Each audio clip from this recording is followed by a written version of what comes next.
Residents in St. James woke up this morning to scores of police and soldiers as a state of public emergency came into effect. So far, 5 persons have been arrested, 3 of them teenagers, and a high-powered weapon seized. We'll have the details on that in the newscast. But first up, the announcement. Prime Minister Andrew Holness, flanked by his Ministers of National Security and Justice, the Commissioner of Police and the Chief of Defense Staff held a press briefing today at Jamaica House. TVJ's Andrea Chisholm was there and now joins us live. Andrea?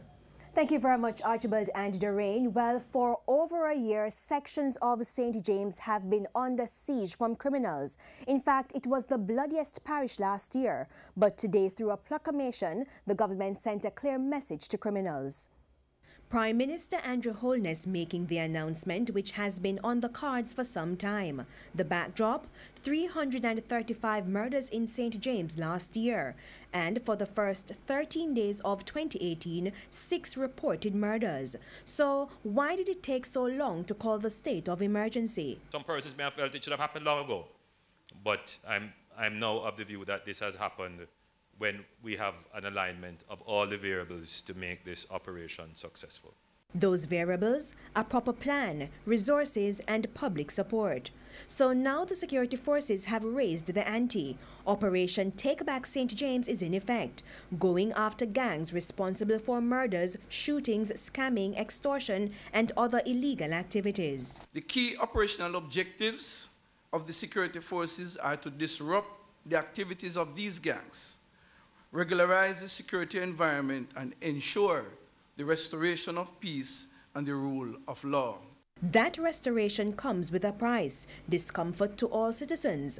Under the state of emergency in St. James, this means extraordinary powers have been given to the security forces to search, curtail operating hours of business, access to places, and for the detention of persons without warrant.